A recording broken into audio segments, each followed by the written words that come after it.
नमस्कार दोस्तों और सभी इंजीनियरिंग और मेडिकल एस्पिरेंट्स एसआर एकेडमी के एक और धमाकेदार सेशन में स्वागत है। आज का हमारा टॉपिक प्रतियोगी परीक्षाओं के लिए एक तरह से गेम चेंजर है। हम डैम्प्ड हार्मोनिक ऑसिलेशन के पूरे कॉन्सेप्ट को बिल्कुल जड़ से डिकोड करने वाले हैं। तो बिना किसी देरी के फुल एनर्जी के साथ शुरू करते हैं। स्क्रीन पर दिख रहे इस मल्टी रोटर ड्रोन को जरा ध्यान से देखिए। जब ये हवा में उड़ता है तो इसके कई रोटर्स बहुत ही भयानक स्पीड से घूमते हैं। अब सवाल ये है कि इतनी तेज गति के बावजूद ये मशीन हवा के बीच में झटके खाकर टूट क्यों नहीं जाती, इसके पुर्जे अलग अलग क्यों नहीं होते।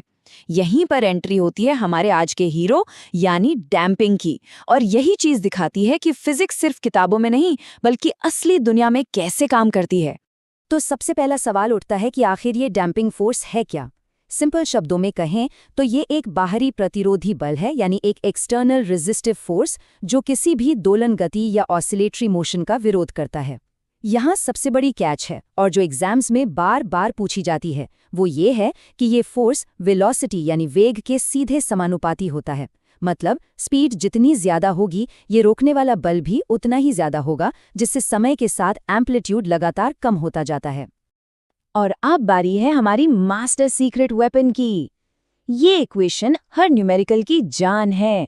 mx double prime plus bx prime plus kx बराबर 0। इसे बिल्कुल घोट कर पी जाना है। यहाँ m है मास, b है डैम्पिंग कोएफिशिएंट और k है अपना स्प्रिंग कांस्टेंट या रीस्टोरिंग फोर्स कांस्टेंट। एग्जाम में डैम्पिंग का कोई भी न्यूमेरिकल हो, उसकी शुरुआत इसी नींव से होगी। आइए थोड़ा और अंदर चलते हैं। MIT ओपन कोर्सवेयर का ये जो टेबल है ना, ये सुपर हाई यील्ड है। एग्जाम्स के लिए इसे दिमाग में प्रिंट कर लीजिए। डिस्क्रिमिनेंट के आधार पर 3 सिचुएशंस बनती हैं। अगर b² 4mk से कम है तो सिस्टम अंडर डैम्प्ड है, अगर b² 4mk के बिल्कुल बराबर है तो वो क्रिटिकली डैम्प्ड कहलाएगा, और अगर b² 4mk से ज्यादा हो जाए तो केस ओवर डैम्प्ड का होता है।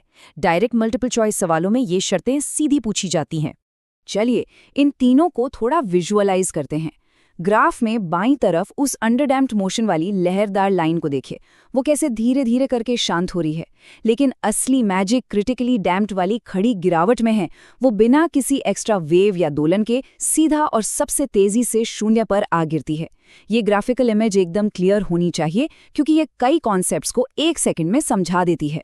क्रिटिकल डैम्पिंग का सबसे बेस्ट और रियल लाइफ एग्जाम्पल है ये ड्रोन आर्म डैम्पर। जब एक ड्रोन हवा में अचानक टर्न लेता है तो कोई नहीं चाहेगा कि वो रबर बैंड की तरह कांपता रहे, वरना वो क्रैश हो जाएगा।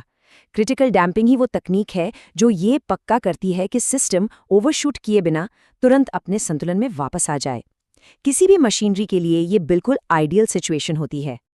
अब अंडर डैम्पिंग और ओवर डैम्पिंग का फर्क बिल्कुल क्लियर कर लेते हैं। अंडर डैम्पिंग में जो हमारे कैरेक्टरिस्टिक रूट्स होते हैं वो नॉन रियल कॉम्प्लेक्स होते हैं। इसमें सिस्टम ऑसिलेट करता है और एम्पलीट्यूड एक्सपोनेंशियली कम होता है, जैसे किसी स्प्रिंग को खींचकर छोड़ दिया हो और वो देर तक कांपती रहे। इसके बिल्कुल उलट ओवर डैम्पिंग में रूट्स रियल होते हैं। ये मोशन इतना सुस्त होता है जैसे कोई चीज गाढ़े शहद में गिर गई हो। बिना किसी दोलन के इसे वापस अपनी जगह लौटने में बहुत ज्यादा समय लगता है।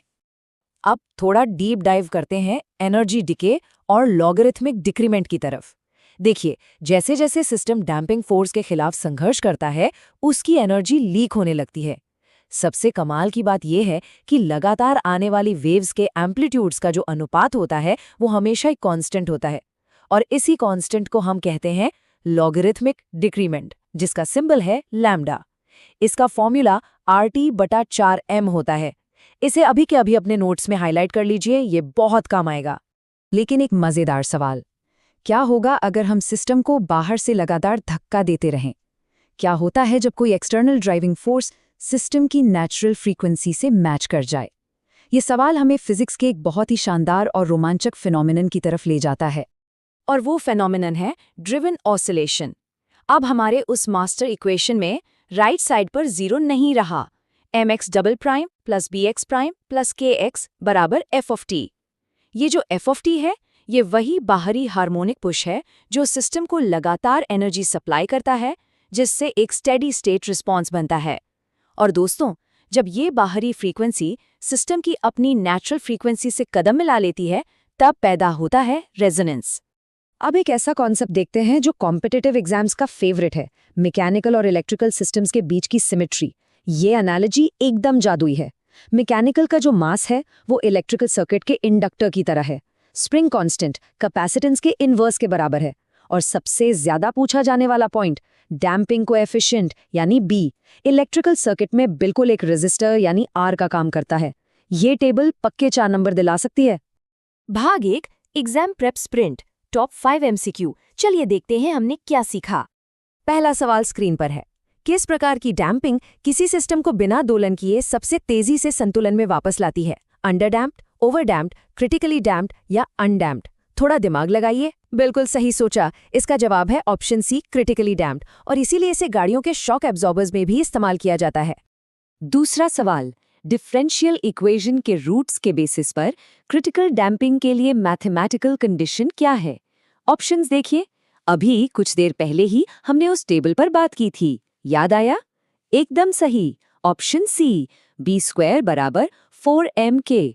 इसे भूलने की गलती बिल्कुल नहीं करनी है। तीसरा सवाल एनोलॉजी पर बेस्ड है। एक इलेक्ट्रिकल LRC सर्किट में कौन सा कंपोनेंट बिल्कुल मैकेनिकल डैम्पिंग कोएफिशिएंट की तरह बर्ताव करता है? इंडक्टर, कैपेसिटर, वोल्टेज सोर्स या रेजिस्टर? अगर पिछला स्लाइड ध्यान से देखा है तो जवाब पता होगा। राइट आंसर है ऑप्शन डी, रेजिस्टर, जो मैकेनिकल फ्रिक्शन की तरह ही सर्किट में एनर्जी का लॉस करवाता है। चलिए अगले सवाल पर। डैम्प्ड ऑसिलेशन में लॉगरिथमिक डिक्रीमेंट यानी लैम्डा को किस अनुपात से दर्शाया जाता है? ये सीधा फॉर्मूला बेस्ड क्वेश्चन है जो एग्जाम्स में टाइम बचाता है। ऑप्शंस चेक कीजिए और इसका करेक्ट आंसर है ऑप्शन बी, RT/4m। ऐसे फॉर्मूले उंगलियों पर याद होने चाहिए। और अब आज का सबसे तगड़ा सवाल, एक न्यूमेरिकल। 2 ग्राम मास वाले एक ऑसिलेटर की नेचुरल एंगुलर फ्रीक्वेंसी 0.8 रेडियन पर सेकेंड है। ये क्रिटिकली डैम्प्ड मोशन कर रहा है। जब इसकी स्पीड 0.2 सेंटीमीटर पर सेकेंड हो तो डैम्पिंग फोर्स कितना होगा? 0.32, 0.64, 1.28 या 0.169? ये कटम कोर्सवेयर का एक ब्रिलियंट क्वेश्चन है। चलिए मिलकर इसे डिकोड करते हैं। तो देखते हैं कि ये सॉल्व कैसी होगा। स्टेप 1, क्रिटिकल डैम्पिंग की कंडीशन लगानी है, जहां B/2m natural frequency omega naught के बराबर होता है। तो B हो जाएगा 2m ओमेगा नॉट। स्टेप 2, बस वैल्यूज पुट करनी है। 2 × 2 ग्राम × 0.8 जो हमें देता है 3.2। स्टेप 3, डैम्पिंग फोर्स का बेसिक फॉर्मूला F बराबर BV लगाना है, यानी 3.2 × 0.2, और बूम, फाइनल आंसर आ गया 0.649।